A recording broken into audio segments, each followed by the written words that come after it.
Alex Cox, which is Lori Valo's brother, who's now deceased because he killed Lori Valo's fourth husband in self-defense, and then obviously had an unfortunate natural cause of death, according to the coroner. So that was kind of big breaking news Friday night. Now tonight on Tuesday Night Live here on Crime Talk, we have lots of things to talk about as well, and we'll certainly want to take your questions once those are rolling by, and we can certainly try to answer as many questions as we can this evening. Now, after tonight, we'll go for about an hour, and then we will jump over to our Patreon page, and our Crime Talk Patreons will have basically an opportunity to continue the conversation or talk about whatever they would like to talk about. And if you would like to join that conversation, you simply have to go to our Patreon link, sign up, and you will receive the email for the link right before we begin, and you can log in and then watch at that time. If Patreons can't watch at this particular time, they will still be able to watch it because it's a private video that is out there. Although I would say 99.9% of all our videos that we've done since we started Crime Talk are public, so anybody can go to them and watch them at any time, because we're all about sharing information here. We just want it to be as accurate as possible. And for those who do not know me, my name is Scott Reisch. I have been practicing criminal defense primarily for the last 25 years. I have literally tried just about every kind of case that you could possibly think of, prevailed at least on every one of those kinds of cases, and lots more. And so I like to think I know what I am doing. I've won cases in federal court, state court, homicide cases, and just to give a little perspective, not trying to brag so much, but I think it really kind of just shows you I'm not making this up when I say that I'm speaking from some experience. Specifically, most criminal defense attorneys will go the whole life without winning a first-degree homicide case. And I'm not talking about you go to trial in first degree and then come back second degree. No. I'm talking about where either like on the morning of trial or a jury walks your client of all charges and your client, goes home that particular evening. Yes, 7 of those, 7 not guilties in my 25 years. So I'd like to think that I know what I'm talking about, and you all can decide. But one of the reasons why we started Crime Talk a couple of years ago was simply for the fact that I got so frustrated watching the evening news. They would have some reporter on trying to explain what was going on, and whether it was my case where I was representing somebody or another case, but I knew that they were not speaking from any position of knowledge whatsoever as to how the procedure goes. Most of these people didn't understand the difference between the preliminary hearing and the arraignment and the rules of evidence and admissible evidence, and not just hyperbole and speculation. That may sell newspapers. It may sell, commercials, but the reality of it is that it's not accurate. And something that I wanted to talk about this evening is the Bill Cosby case. And as soon as I can get to looking at all of any comments coming in here, I'll start to try to answer those. But something, as usual, is probably user error on my part, and I can't get that to pull up. Maybe Frank could come over here and possibly try to help me pull those comments up. Anyway, the case that I wanted to talk about this evening was the Bill Cosby case. Now, I'm sure everybody knows who Bill Cosby is. He was a comedian, television actor, movie actor, and apparently, he was convicted of many, many counts of sexual assault. And he went to trial in Pennsylvania, for the alleged sexual assault of individuals, ladies, back in is 2004. Now, there have been civil cases over the years, but ultimately the criminal cases came along, and the lower court, the trial court in that particular case, allowed in evidence of alleged wrongdoing of Mr. Cosby, basically to show some sort of modus operandi, basically to show a pattern, to show that he did not act, just to show bad evidence, but to show that it was for some sort of issue regarding, to show we got the right guy. All right. And, we've all heard the stories that came out at trial that, Mr. Cosby would go drinking, probably put some date rape material, drugs in somebody's drink, and then sexually assault these young women. And obviously that's wrong. That is very, very wrong. And a jury convicted him, and he was facing basically a 3 to 10 year sentence where Mr. Cosby currently sits right now. He is not doing very well physically, as he is 82 years old. And if he obviously doesn't get his case reversed, he could potentially die in prison. And hey, that's just what happens when you commit crime. People go to prison, people die in prison. That's just the way it is. But in this particular case, and if you go back to my previous videos, we talked about this very issue as it relates to 404B evidence. And 404B evidence is the worst thing ever created for the court system. And let me tell you why. So first of all, as we all know, and everybody should understand, the American judicial system is based upon that the defendant is presumed innocent. The defendant does not have to prove his innocence. The government must prove a defendant's guilt by proof beyond a reasonable doubt. That's the highest form of proof known in the law anywhere in the world. Okay? And that's a very, very good thing, because when you're dealing with somebody's liberty and someone's liberty is at stake, their freedom is at stake, you want the government to have a very difficult time to do that. That's just the fundamental principles that our system is based upon. Another fundamental principle is that you are able to be tried and be tried on only the charges that are before the court, because the court goes to great lengths to make sure that you're only convicted based upon the evidence that is presented legally and competently in court. Bad character evidence doesn't come in. Well, what's bad character evidence? Well, you have to look to the rules of criminal rules of evidence and look directly to 404A and 404B. And basically 404A says you can't bring any other acts of wrongdoing or misconduct into trial. And then 404B is the exact opposite, because the first thing they teach you in law school is there's always an exception to every rule. And the exception is, well, if the evidence shows a motive, modus operandi, lack of mistake, something along those lines, then it can come in.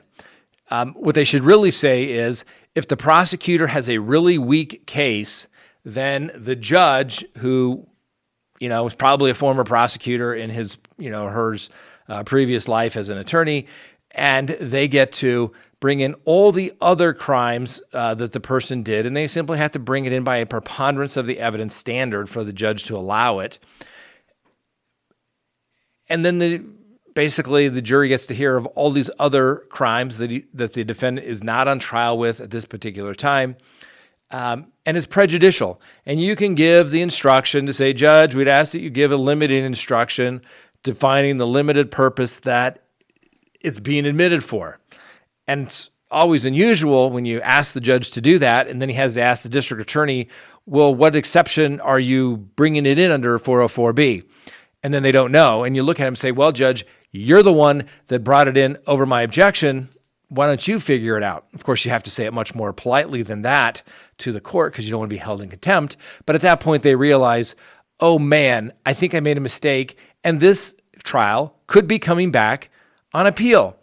And so Mr. Cosby case, most courts, and everybody probably knows this, or most people know this, that you have the trial courts. Those are the people in the trenches every day trying the cases. The judges are literally, doing a trial. A busy docket will have a docket where people come in and they'll do guilty pleas every day, or cases will get dismissed. And then they're going to do trials. Most busy courtrooms are doing a trial every week. You go to a busy courthouse, say in a large metropolitan area, and the general rule is there's rape, murder, violent crime, and everything else.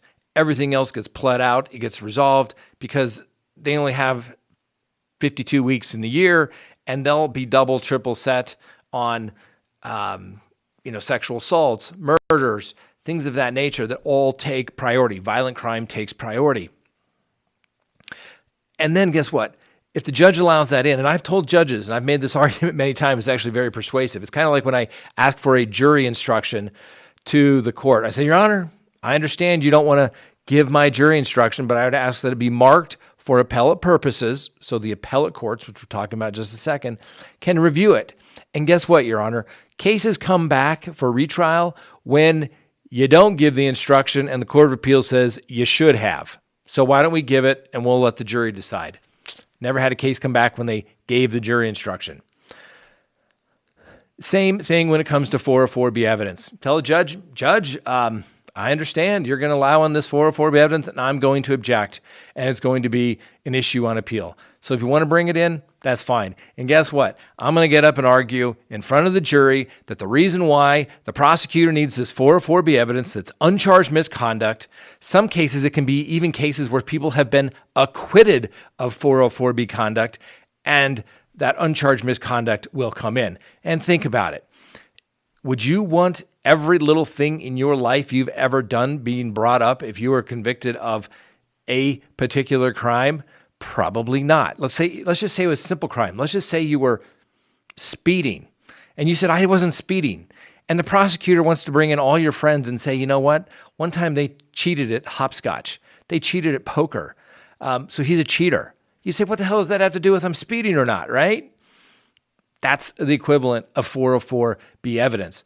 So, not that I'm rooting for Mr. Cosby. I think Mr. Cosby's made a lot of mistakes. I think he completely abused every position of authority that he had. He used his power, his position, and his wealth to get away from being the good guy. He certainly wasn't the Dr. Huxtable that we all thought he was. The good guy. So he's not good. His legacy is forever tarnished. But from a criminal law perspective, I hope the Pennsylvania Supreme Court reverses his convictions simply so everyone will realize what 404B evidence is, why it's terrible, and maybe these judges will stop kowtowing to the prosecutors and allowing it in. It creates more havoc for a criminal record than is absolutely necessary. And I swear, most attorneys will get up and say, you know why they want to bring all this stuff in is because they know that their prosecution's case is so weak and they're bringing this in to distract you. But ignore that. And if you look at the facts of this particular case, they failed to meet their burden. And it will, a lot of times juries, they look at that. Jurors take their jobs very serious, ladies and gentlemen. The problem is when the court gives them bad law, they make bad decisions based upon the law. And I do not do that much appellate work, but I'm telling you, the reason why our legal system is set up to have an appellate record made is because the trial courts have to deal with the emotion that goes on in the courtroom, the emotion of the trial, the protesters outside. The appellate courts, they only get a cold record. They simply get what's on the paper, none of the emotion, only the legal argument. And so they're removed from all that emotion of the courtroom, and they go in there and they say, was a legal error made? And if the legal error made resulted in an unfair trial, guess what? Do-over. So we'll see how the Bill Cosby case comes down. It's going to be on a pretty fast briefing schedule, probably because, the court, wants to get this done. They've tried to characterize it as an extraordinary appeal, which doesn't do anybody a whole lot of good, particularly if you're the defendant sitting in custody, and this can take years and years and years. So it'll be interesting. And the interesting thing is, I always find it interesting, is that you remember most Supreme Courts, just like the United States Supreme Court here where I practice, they don't automatically review every case. You have a trial court, then you have the mid-level appellate courts, and then usually the Supreme Court. I think like New York is backwards, like Supreme Court is their trial court and whatever's Court of Appeals. But here in Colorado, it's trial court, Court of Appeals, and then Supreme Court. And the Supreme Court is simply they only take cases that they want. If that's called a writ of certiorari. And basically you have to file a petition to the court saying, please take our case because we think this is a unique, novel issue. There's a split between the divisions of the appellate courts, or on a federal level, there's a split between the circuits, the appellate circuits, and therefore we need some clear guidance on this. And, it doesn't have to be unanimous. Usually it's a 4 to 5 attorneys on the bench the judges will say, yes, we'll take it and we'll take a look at it. And so not every case gets there. You always hear everybody, we'll appeal all the way to the Supreme Court. Yeah, sure you will. It's got to be something usually pretty unique. I've done 2 cases where I've filed for writ of certiorari to the United States Supreme Court, and both were denied. And I thought they were really good issues. I would have thought I would have got a little bit of love from that, but no, we got nothing. And so anyway, that's where we are with the Bill Cosby matter. Let's take a look here and see what some of the comments are regarding what's going on here in the world. Let's see here. Real justice. Appellate work is easily legal work because the facts are already known. Yes, and another thing people don't seem to remember normally is somebody goes to trial, they lose, and then they say, but there's new evidence or somebody's changed their story. That, it doesn't come in at the appellate courts. The appellate courts, you are only limited to what is on the record. That's it, bottom line. And if it's not in the record, it doesn't exist. It didn't happen. The courts are not going to know about it. And so that's why attorneys are always saying, Your Honor, may I make my record? They sustain your objection, maybe at the break or you approach the bench. You make your record so that the appellate courts can do that. And as a trial attorney, oftentimes you are making your arguments to the appellate courts, saying, I know this judge isn't going to give me any play here whatsoever. So I'm really listening or arguing to the appellate courts. So read carefully the appellate courts. And so it's, and that's the process for the appellate courts. And then if you lose, then of course they start the whole process of saying, oh, my attorney was ineffective. The one who fought for me day and night, sweated, missed, family events, worked weekends, evenings, sacrificed everything for him. Suddenly they want to come back and say, oh, you were ineffective assistance. Speaking of sexual assault cases, Nancy G. brought this up. Ron Jeremy, the adult entertainment star, was charged today in Los Angeles, basically 4 separate incidents dating back to 2014. and it's a history of alleged sexual misconduct that started to gain steam back in 2017 when a 10-minute video was included in stories from several possible victims was posted on YouTube. Now, this guy has apparently worked in the adult entertainment industry for more than 40 years and has adamantly and vehemently denied any of the allegations.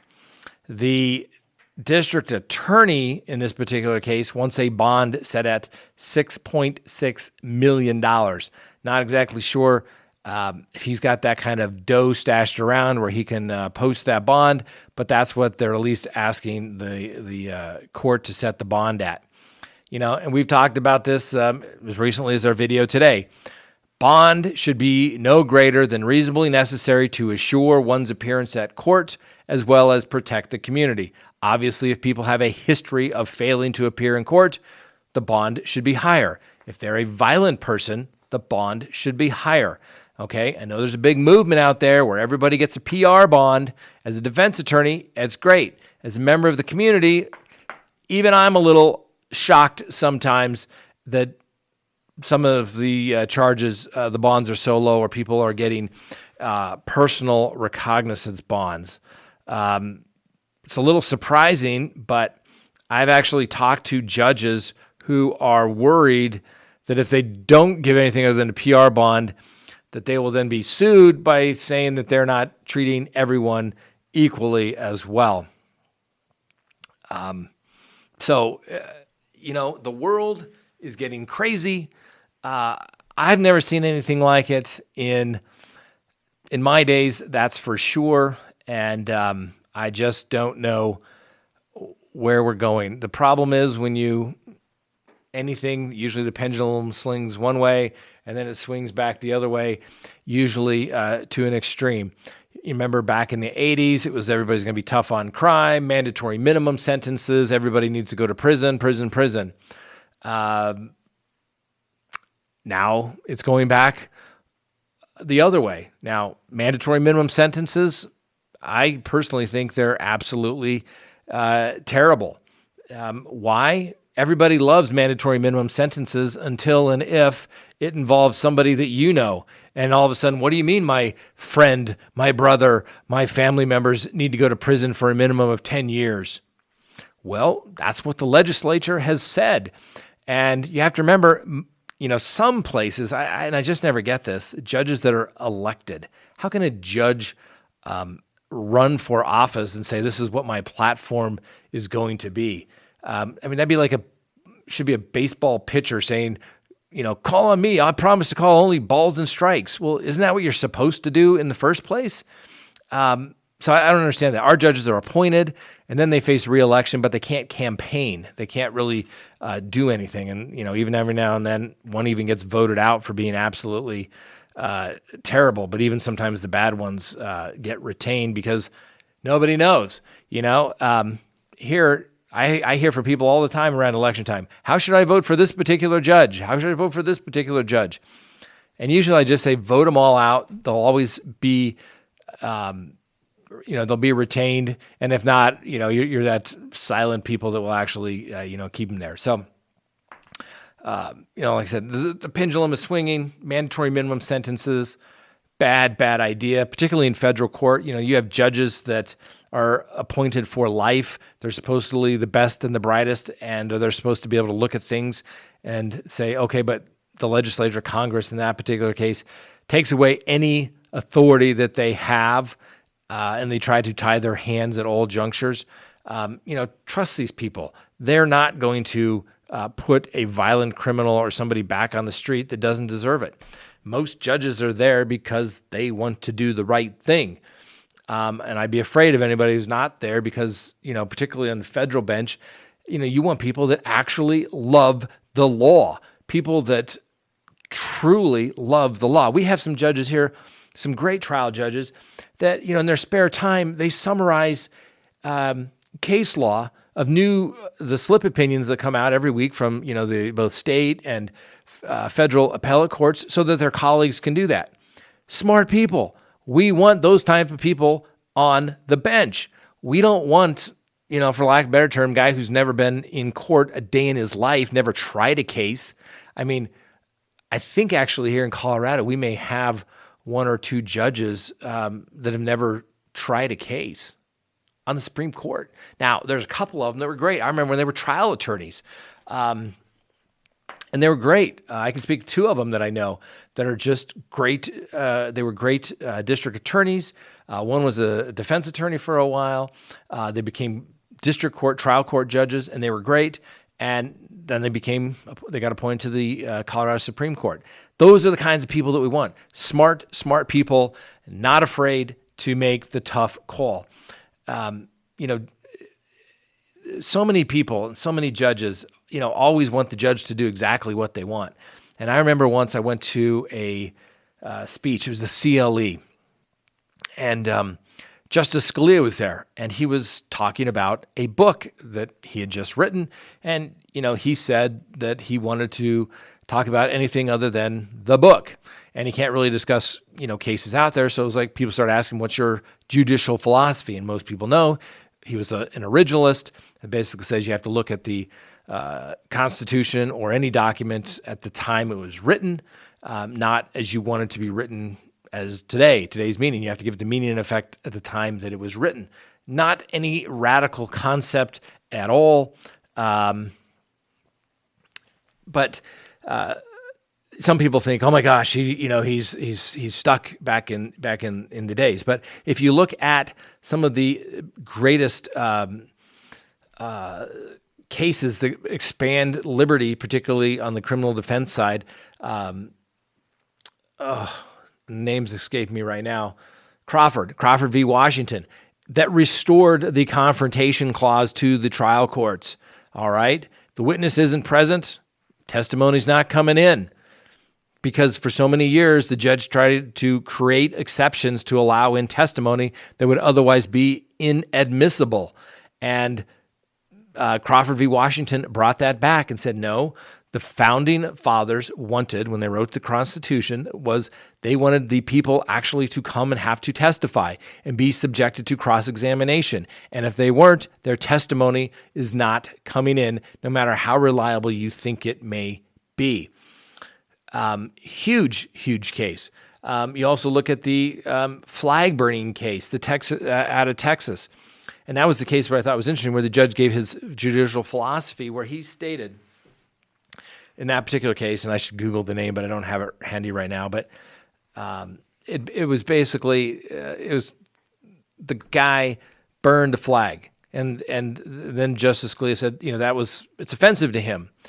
But he said that would be the ultimate form of protest if he was, if you look at the Constitution, that's exactly, what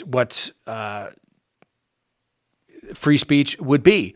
And so Justice Scalia said, I hated that case personally, but as a judge, I had to find that it was protected speech. And he said it, and I love this quote. And he says, if you are a judge or a justice and you get the result you want every time, you're not doing your job. You're not being intellectually honest. And that's the way judges should be. All right, let's see here. Let's go to a couple of the comments here. Let's see. Vegan tattoo. How do we go about removing the Electoral College? Well, just like anything in the Constitution, there are provisions to amend the Constitution. It doesn't just go away. And once again, the Founding Fathers created the Electoral College because they knew that the tyranny of the majority is a bad thing. And they set it up so that people that do not live in large populated states would still have a voice in the process. So literally, everybody thinks popular vote. No. The Founding Fathers did not want a democracy. A democracy scared them. A democracy was a tyranny of the majority. They didn't want that. So, for all those people who didn't attend history class, you have to remember, the United States is set up as a constitutional republic. It's a republican form of government where you select representatives to go off and cast your vote. So with the Electoral College, you have to actually be able to win 50 elections. That's what it is. You have the states, they have the Electoral College numbers. You have to get up to, is it 270 or 570? I can't remember off the top of my head, but you have to get the, obviously the majority of the Electoral College votes. So you have to be able to win more states than just the most populated ones. You have to be able to build a consensus across that thing. So I personally think the Electoral College is a good idea.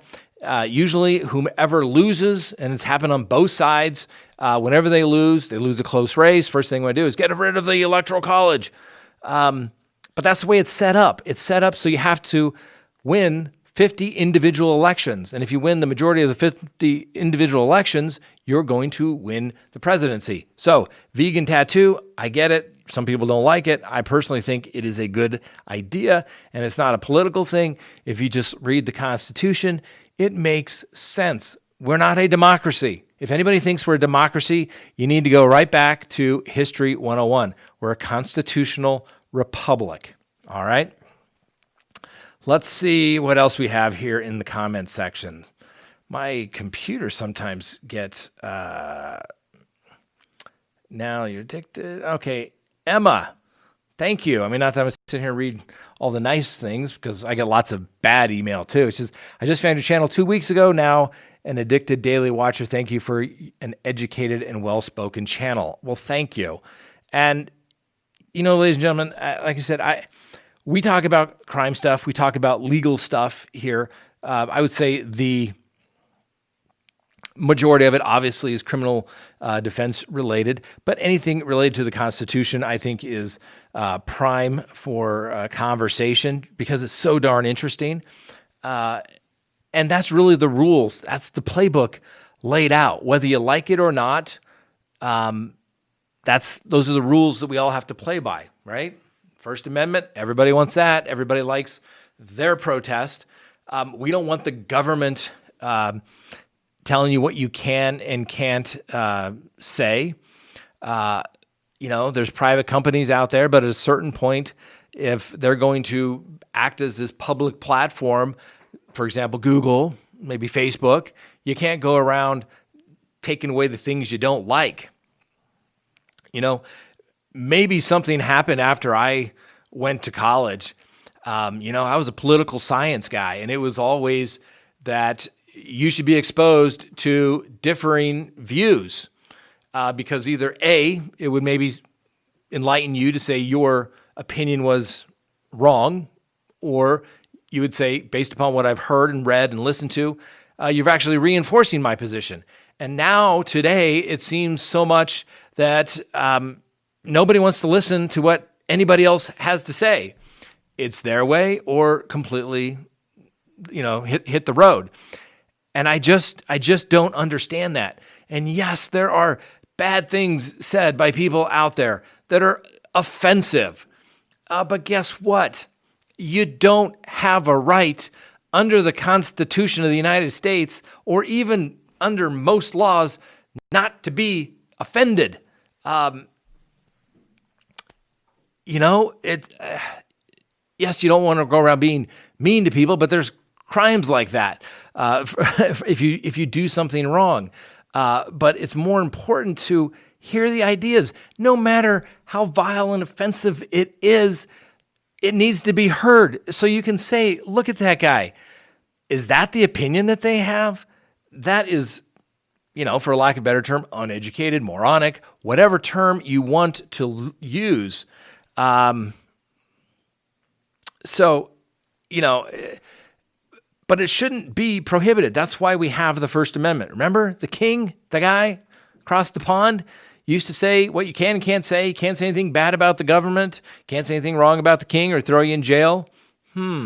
Yeah, all those constitutional rights, the Bill of Rights, the first 10 amendments, the ones that the original colonies would not ratify the Constitution unless they existed.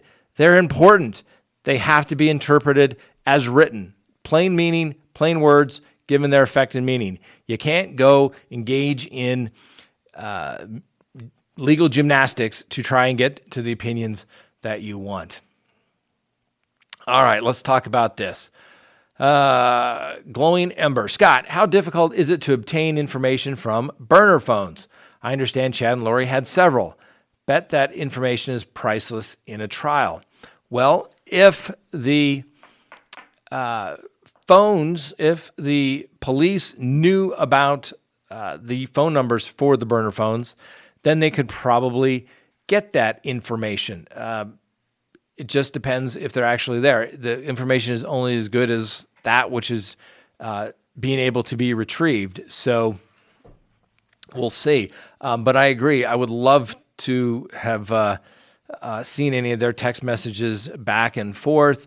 Would have loved to have been a fly on the wall when all the pillow talk was going on about zombies and how much life is going to be better when all the kids are gone. I mean, that would have been huge, huge, huge. Let's see here. Let's see here. May not share mob views of republics. Being a republic is hands down the most important thing of representing all of the rights instead of. Yeah, I mean, and you can't change it. I mean, it's just a fact. Like I said, everyone says, oh, we're a democracy. We're not. We're a constitutional republic. Go back. You have to go back to your, civics class and remember that stuff. But you were like me. You didn't really learn it until you got to, high school or maybe even college or law school because you actually had to pay attention and you cared at that particular time. Let's see here. Lots of questions, lots of comments here regarding obviously the Lori Valo case and Chad Daybell. Stuff about the phones coming by here. But, I mean, like I said, I would love to see what has been turned over in discovery as it relates to these phone calls, phone texts, what other phones that they have. I'm sure the prosecution is holding it close to their vest. They obviously have to turn it over to the defense, but now, they don't want to get out there to the public. Obviously, everybody has a right to a fair trial and probably won't know unless until we get closer to trial, if there will, in fact, be a trial in the Lori Valo case at all, or Chad Daybell. And if I was Chad Daybell, I think I would be rushing as quickly as possible to get to trial, particularly if someone had confided as their attorney and maybe they knew more about it, that, it's the kind of situation where they kind of have an obligation to, bring the charges. There's a thing called compulsory joinder, not to get too far in the weeds, but basically it means prosecution cannot piecemeal your cases against you. If they know everything is kind of involved, one fell swoop prosecution, they can't say, all right, we're going to charge you on this one because we don't have enough evidence on this one, and we're going to bring it. You'd have to be able to show that somehow they weren't connected or wasn't the same information. Not trying to give anyone legal advice because we don't give legal advice and we don't, in the sense of we're establishing any kind of attorney-client relationship, none at all. But it's the kind of thing where you may want to,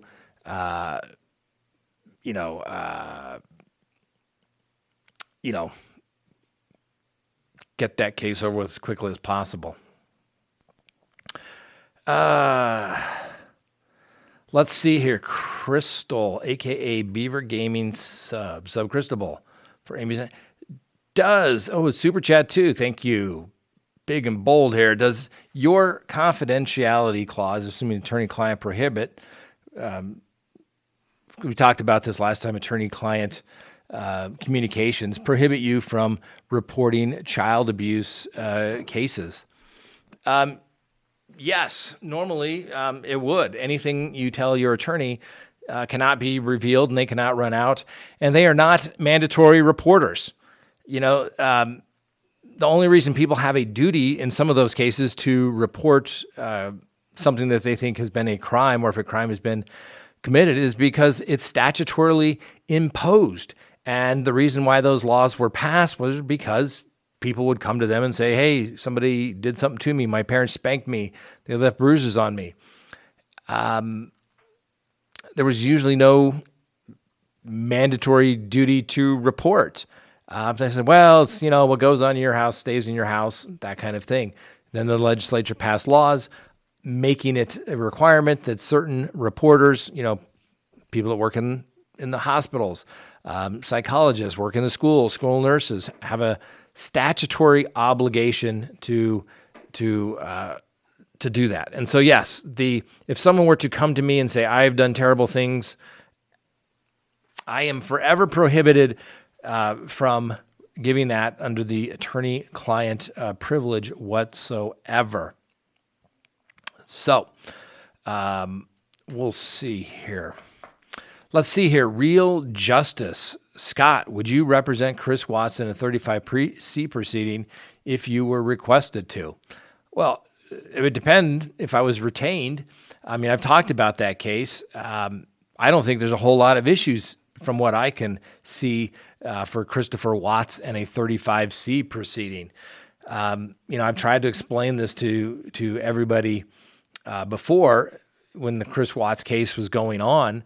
The reason why the judge engages in that colloquy, that communication back and forth where the judge is asking you or the defendant, do you understand the rights you have, the rights you're giving up, and the possible penalties to be imposed? And one of the questions is, do you believe that you received excellent representation, good representation? Are you satisfied with the advice of your attorneys? Yes, they are. And if you look at the Chris Watts colloquy, and I think we have it, we may have even put it up on our website at ScottReisch.com, but clearly he states that he's satisfied as his attorney. No one's forcing him, pressuring him, doing anything that he needs to do. No one's forcing him to do anything that he testified to. And then subsequent to that, Chris Watts then gives interviews with CBI, FBI, and I think the Frederick Police Department, whereupon he further expounds upon his guilt, where he killed his wife, Shanann, and his two daughters, an unborn child. Sounds like solid legal advice. He wanted to plead guilty. I assure you, his attorneys would have gone to trial if he had said, no, we're going to trial. So it would depend. I mean, I would love to see the entire case file, that's for sure, but then I couldn't talk about it if I was retained. But the reality of it is, from what I know and from what I've seen, I'm not sure what kind of trial, what sort of 35C issue there would be. He pled guilty. Usually ineffective assistance counsel claims come when you go to trial. And he didn't go to trial. He was afraid of the death penalty, which hasn't been imposed in Colorado in just about forever. And as of July 1st, no longer exists in the state of Colorado, unless and until the legislature changes it yet again, because that is up to the legislature as to whether they have it. I'm a little surprised here in Colorado they didn't put it to a vote to the people. Given the feelings about that, some people obviously absolutely hate the death penalty. Other people absolutely believe that it is a deterrent. Personally, don't think it's a deterrent. But, there's cases here where you think, wow, the guy, the Aurora Theater shooter, shoots up and kills, what I think was 17 people. I mean, if that in your mind doesn't think, wow, that could probably be a death penalty case, I don't know what would be. And in that particular case, the jury said no death, life, which is what the defense had been offering all along because of the mental health issues in that particular case. But one could say that the elected district attorney did it for his own PR purposes, perhaps his run for governor and then for attorney general. But what do we all know? So let me reset this. So, all right, we're about. Let me just take a look at this here and see some of the questions. But now I know here it comes. Lots of people, some people say, Scott, why do you have to sell stuff? Scott, why do you have to do anything other than just talk about the case I want to talk about? I wish I could. But guess what? The only way I get to do that is if we sell stuff. All right? So get ready. Type in the next window, but keep listening here. Go to CrimeTalkSearch.com and go to that page. And you can type in and search somebody, and a report will be generated. You have to pay a fee, but like all things in life, nothing is free, okay? And then you get a report, and that report will cover billions and billions of records entries over all the documents in the United States that they can possibly search. It'll include criminal background searches, bankruptcies, property records, social media records. If somebody has other social media addresses, email addresses, phone numbers, all that information is covered, and you can do it all anonymously. So go to CrimeTalkSearch.com. You will not be disappointed. You will be satisfied. This subscription, I'm telling you, is completely worth every penny. Think about how many times you've met somebody and you thought, man, I probably should have checked them out a little better. Well, now you can. And when you get a subscription for a very low price, you can do it as many times as you want anonymously. I'm telling you, CrimeTalkSearch.com. Go there, check it out, get a subscription. Why? Because we want to be able to talk about all the cases you all want to talk about all of the time. Right now, we still have to have a day job. And so, the law practice takes that. But until one of the incomes goes up this way, we got to have the day job. You understand how it works. So go there, help me help you so that we can talk about all the cases and we can, like I said, talk about all these types of things. Yeah, somebody says they charge you $4.95 a month. That's right. And how much do you spend each and every day when you go to Starbucks and get your double latte, hot mocha, whatever drink, right? Was it $5, $6, $7, right? And you don't even get the information that you get in that report for $4.95 a month. Better to have it and not need it than need it and not have it. Think about it. Particularly everyone out there, if you're perhaps dating somebody you're not sure about, you Google them. Why not get all the information from around the country? There may be something there. Maybe there's something about their family you'd like to know. It's going to show you related people. I'm telling you, you got to do it. All right. Let's go back to some of the questions here. Let's see here. And I say, hello, this is texting me about the live and YouTube. Don't give me hardly any. I hope you all are very well. Well, thank you, True Helper. Appreciate it. And to come up with the percent. Defund NASA. His only comment was bull. So I don't know what he's talking about. Whatever I said. If he doesn't think you should get a subscription, I think you should. Okay, we're going to have to get this out. Laura, Scott, are you married? No. But for those of you who've been watching a while, you know that the lovely Miss Kristen and I have been together for quite a while. And, we really, really, really, really love her. And she's great. So, I'm sorry. I am not officially married, but will be soon, maybe. All she just got to do is say yes. Let's set a date, but she won't. But I don't know. We'll see. It'll all work out well. But I have, it's all good. No complaints. But I was married for a long, long time, as was she. So I'm sure she's, we've all got issues, right? We're all just a little damaged, just a little bit. Okay, Mike, I get the triple latte tampon at Starbucks. Obviously, Mike is referring to the story today where a police officer went into a Starbucks and received in his Starbucks a female hygiene napkin in his drink. The police have officially opened an investigation on that. and which is just gross. I mean, come on, people. I know a little bit about the restaurant, hospitality industry, and the one thing I cannot imagine whoever owns Starbucks shareholders, come on, why would you do that? I mean, that just didn't fall in by accident. That's just gross. And so whoever did that, they need to be prosecuted. I mean, seriously, people that spit on other people's food, that's just gross. Like, have a little respect. What are you, like 12 or something? Come on. It's just crazy. Exactly.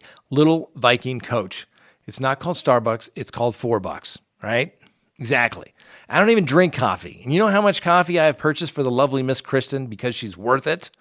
A ton of it. And thank God I've never received anything in the cup that shouldn't be there, because that would just be gross and I would be mad as hell. And that's what people do. And it just shows you a complete lack of civility by everyone in the world these days. I simply do not get it.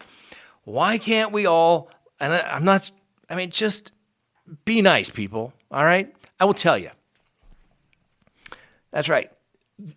The people that fit on one hand, that I simply cannot deal with, I cannot trust as far as I can throw them. I won't believe a word that they say if it comes out of their mouth.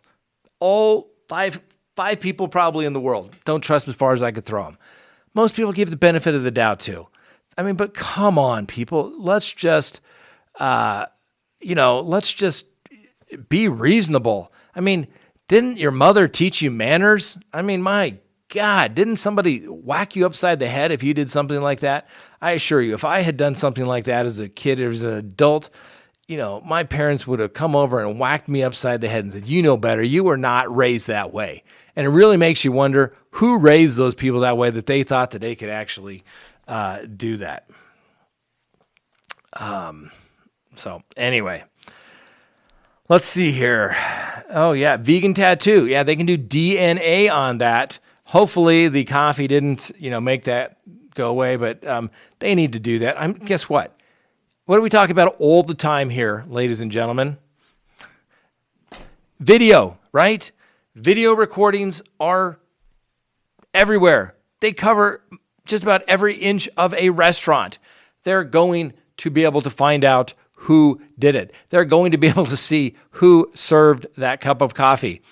Just like in the Valo and Daybell case, the cell phone, it will get you every time. So will the video surveillance. It is always, always there. Oh, now it's fine. Yes, now actually getting married. Well, your kids are missing. Yeah, she's going down. Yeah, not a good move. Not a good move. Like I said, the whole Lori Valo thing, she's got problems, ladies and gentlemen. And I'm telling you from a defense attorney, listen, do you got some stuff to work with? Yeah. But now everybody and their brother is going to know that the kids were found on the property of your now husband. How did they get there? I mean, seriously, they've got real problems, and she needs to tell her attorney to say, go get me a plea bargain. If you ever want to get out of prison, if you ever want to see a light at the tunnel, then you need to get a plea bargain, because right now it is not looking good. Yes, the lovely Miss Kristen is very, very cute. She's very pretty. Susan, love the show. Thank you very much. That's right. The camera never blinks. That's very, very true. And as we have seen lately in a lot of these cases out there, we got the Rayshard Brooks case, the George Floyd case. Camera captured it all. Body camera. Best thing ever required for police departments to do. Absolutely the best, so that it records it. What have you got to hide?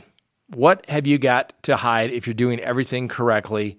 You're a public servant. You work for the public. What you should do should be made available to the public.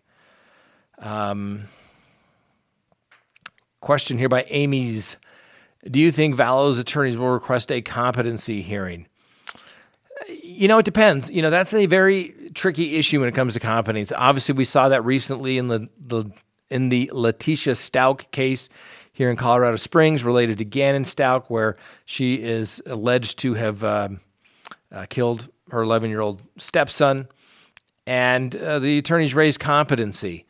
But it's a fine line. Sometimes, when you have a competency issue, it's not as clear as some people would think. It's not like everybody is, sitting there saying, hey, I'm schizophrenic. Look at my records. The voices made me do it.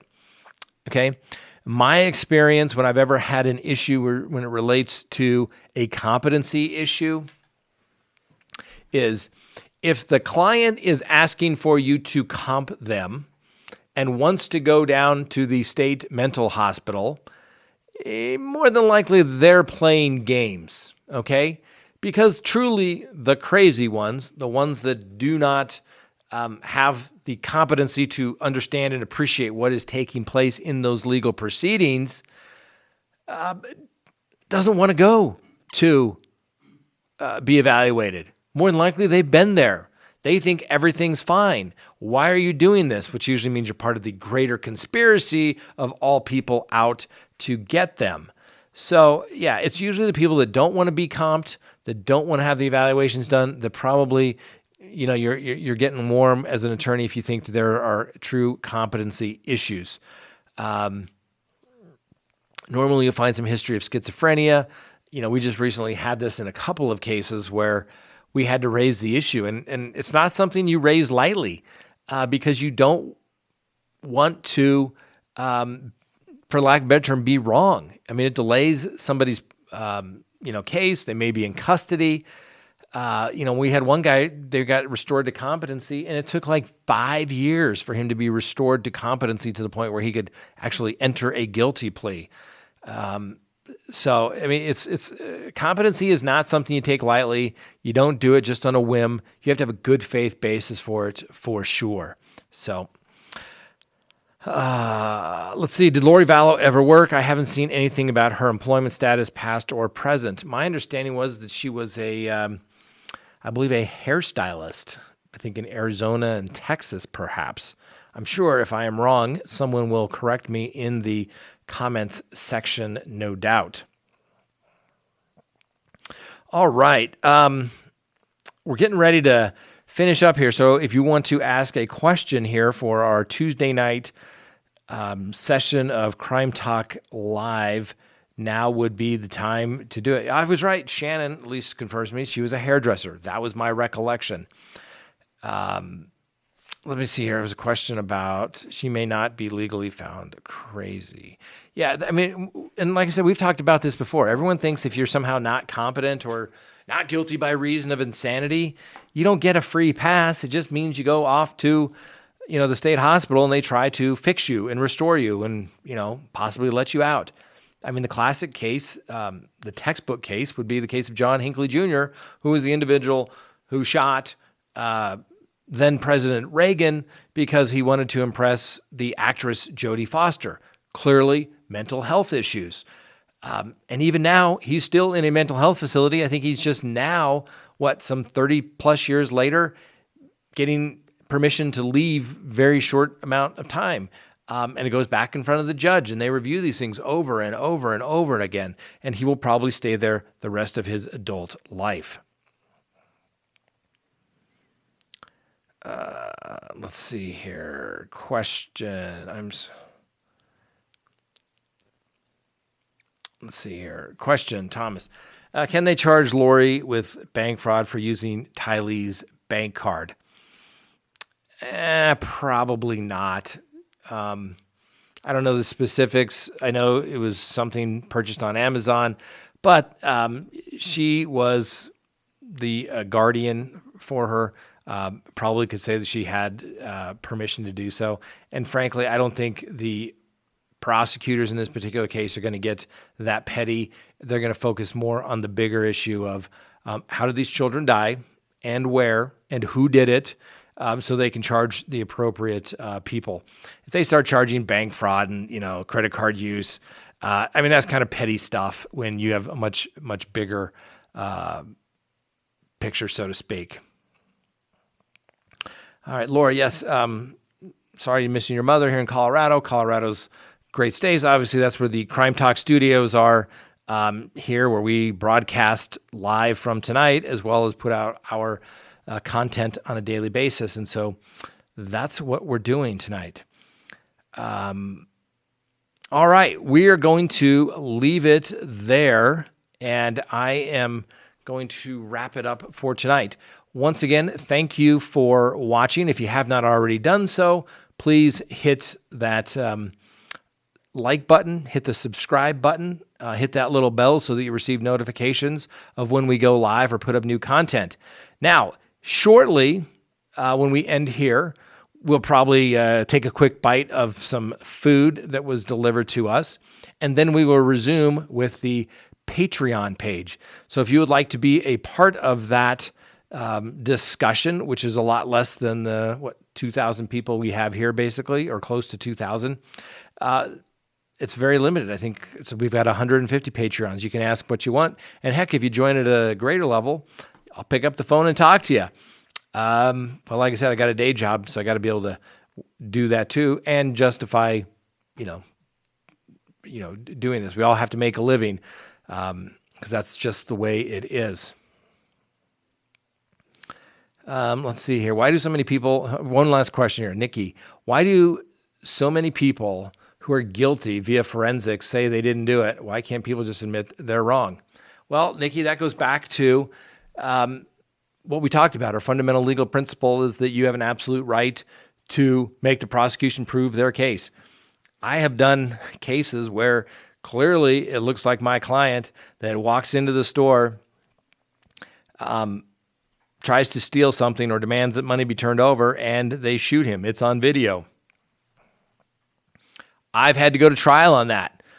Not one I was looking forward to, not one that I won, I assure you. But, if you have a client, I cannot force a client to plead guilty. They, for whatever reason, will say, hey, let's go to trial. And sometimes I support that decision. Oh, no offer? Let's go to trial. A plea bargain. We plead guilty. We get something in exchange for it. Not just we plead guilty and we get nothing. That is not good lawyering sometimes, but each case is different, and you can never say never for sure. So, all right, thanks for watching. We'll be back here next week, usually Tuesday nights, 6 p.m. Mountain Time. Please go back and watch our other videos. Hopefully you like them, enjoy them. Please subscribe. We appreciate that. And we will see you in just a little bit on our Patreon page, and hopefully you will all be there to join us. Have a great night, and we'll see you next